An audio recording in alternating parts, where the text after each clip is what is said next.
दुनिया का सबसे बड़ा और हेवीएस्ट डायनासोर जिसकी लंबाई 98 फीट से लगाकर 115 फीट तक थी, यानी कि कंपेयर करें तो ऑलमोस्ट 3 बसेस के बराबर।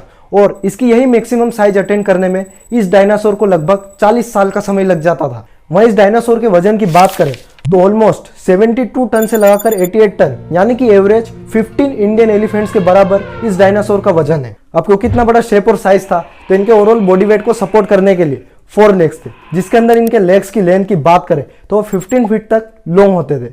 और हर्बीवोरस डाइट होने के कारण 850 किलो पर डे का खाना इन्हें अपनी भूख मिटाने के लिए खाना पड़ता। स्पीड की बात करें तो 5 माइल्स पर आवर, यानी कि मैक्सिमम 7 किलोमीटर पर आवर की मैक्सिमम स्पीड यह डायनासोर अटेंड कर सकते थे। क्योंकि अब इनका मैसिव साइज था इसलिए स्पीड इतनी कम थी।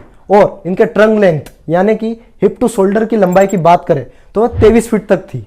लैक ऑफ कंप्लीट फॉसिल्स के कारण इस डायनासोर की मैक्सिमम साइज क्या थी यह अभी तक क्लियर नहीं है। वहीं इतनी बड़ी गर्दन यह डायनासोर किस तरह से होल्ड करके रखता था यह भी क्लियर नहीं है। क्योंकि अगर मान लो कि इस डायनासोर को 40 फीट ऊंची अपनी गर्दन होल्ड करनी पड़ती थी तो इसके हर्ट को पूरी बॉडी में ब्लड सर्कुलेट करने के लिए कितना इमेंस प्रेशर लगाना पड़ता होगा। मेंबर ऑफ टाइटेनोसोरस और ग्रुप ऑफ सोरोपोड से निकला इस दुनिया का सबसे बड़ा और हेवीएस्ट डायनासोर जिसका नाम था अर्जेंटिनोसोरस। इस डायनासोर को मेनली मापुसोरस और गिगेनोटोसोरस ही हंट कर सकते थे, जब तक कि यह अर्जेंटिनोसोरस अपनी मैक्सिमम हाइट अटेंड नहीं कर लेता था। अर्जेंटिनोसोरस का एक्सटेंशन अभी तक क्लियर नहीं हुआ है, लेकिन ऐसा प्रिडिक्ट करा जाता है कि केटी मास एक्सटेंशन के अंदर, जिसमें ऑलमोस्ट 75% ऑफ द स्पीसीज खत्म हो गई थी, उसी के अंदर अर्जेंटिनोसोरस भी खत्म हो गए।